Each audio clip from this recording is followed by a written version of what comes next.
Ya, baik, selamat datang kembali di channel Tanya Soal. Di video kali ini kita akan lanjutkan kembali pembahasan soal literasi bahasa Inggris untuk CBT UNY.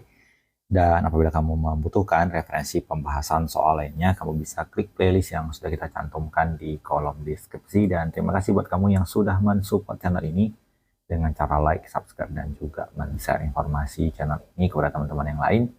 Dan khususnya buat kamu yang sudah join dan bergabung di membership channel kita. Dengan bergabung di membership, kamu bisa mendapatkan akses ke video-video yang kita buat khusus untuk para member yang sudah bergabung di channel ini. Baik, kita bahas soal di video kali ini.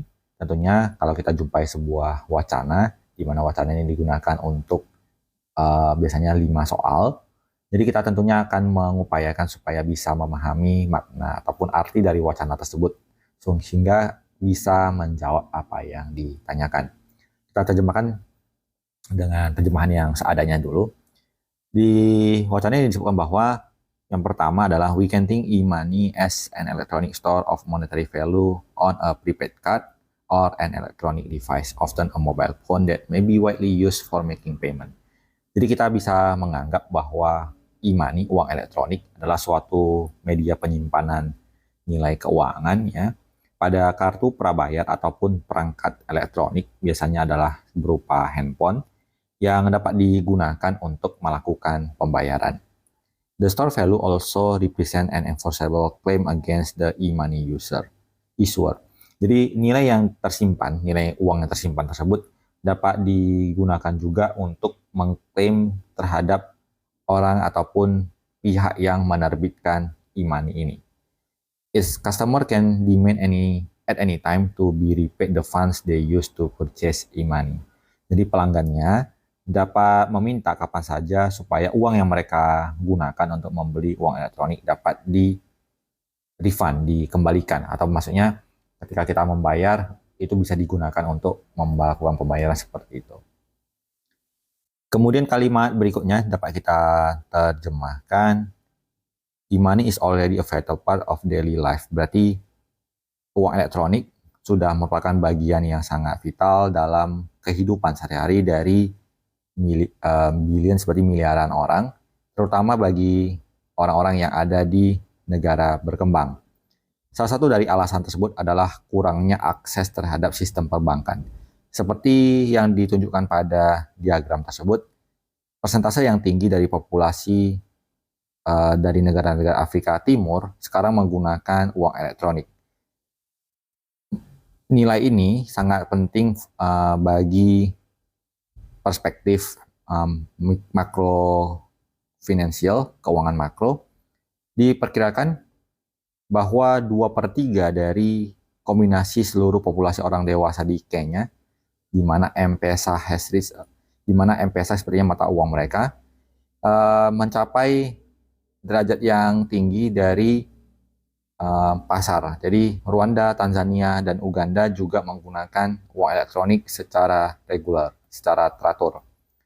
Banyak dari orang-orang ini tidak mempunyai akun bank atau akses terhadap sistem keuangan yang formal. Dengan menggunakan uang elektronik, mereka menyimpan secukupnya bagian keuangan mereka untuk yang digunakan di dalam e-wallet dan mengaksesnya menggunakan handphone ataupun menggunakan komputer. Dan pertanyaannya adalah, apa yang menjadi tujuan dari tabel di atas? Kalau kita perhatikan, adanya penambahan tabel tersebut adalah untuk mempertegas perkembangan penggunaan uang elektronik. Kalau kita perhatikan dari tahun 2014 sampai ke 2019, dari yang berwarna hitam ke warna merah, secara rata-rata garis yang berwarna merah ini tampak lebih panjang dibandingkan garis-garis yang lain. Jadi dengan demikian kita bisa menyimpulkan bahwa adanya pertumbuhan penggunaan e-money di beberapa negara berkembang yang disebutkan. Jadi kita memilih jawabannya adalah yang di option E. Soal berikutnya masih dengan teks yang sama. Yang ditanyakan adalah, berdasarkan teks tersebut, mengapa orang-orang di beberapa negara berkembang lebih memilih menggunakan e-money daripada uang konvensional? Dan kalau kita perhatikan tadi bahwa jawabannya adalah mereka banyak orang-orang tersebut tidak mempunyai akun bank atau sistem keuangan yang formal. Dengan demikian, kita memilih bahwa kata-kata yang menjadi kuncinya adalah bahwa menyelesaikan masalah mereka terkait dengan kurangnya akses terhadap sistem perbankan. Jadi kita memilih jawabannya adalah yang di option D. Kita lanjut ke soal berikut dengan teks yang sama, dan pertanyaannya adalah apa yang dapat kita simpulkan dari teks tersebut.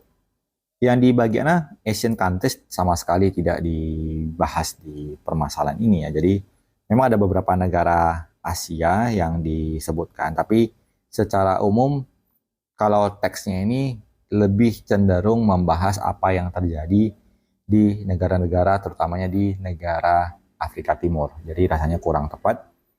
Yang di bagian B, the enforceable claim against the e-money user does not impact e-money use. Jadi ini juga kurang sesuai. Yang di bagian C, jumlah orang yang menggunakan e-money terus bertambah. Jadi ini yang kita bahas di teks tersebut. Kita lanjutkan ke soal berikutnya. Dengan teks yang sama, apa yang judul yang paling tepat untuk gambar grafik di atas? Jadi kalau kita perhatikan gambar grafiknya sesuai dengan yang sudah kita bahas adalah pertumbuhan penggunaan e-money. Jadi jelas kalau kita pilih jawabannya adalah di option B, yaitu penggunaan transaksi e-money di beberapa negara berkembang. Kita lanjutkan ke soal selanjutnya dengan teks yang sama. If you were a sales manager, kalau kamu adalah seorang manajer penjualan dari sebuah, kita katakanlah e-money dari perusahaan tertentu, apa yang akan kamu pertimbangkan berdasarkan fakta yang ditampilkan pada grafik ataupun diagram di atas? Karena grafik ini menyimpulkan adanya kecenderungan penggunaan e-money di negara-negara Afrika. Tentunya kalau kamu adalah seorang sales penjualan, kamu akan memfokuskan penjualan ke negara tersebut dengan asumsi bahwa ketika jumlah pengguna yang bertambah, maka bagian dari penjualannya kamu berharap untuk menjadi bagian dari perusahaan kamu.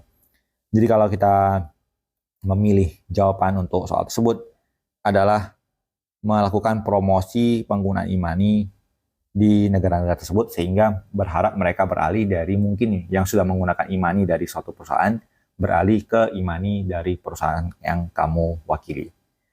Jadi demikian pembahasan soal yang bisa kita tampilkan di kesempatan kali ini. Semoga bisa diikuti dan dipahami.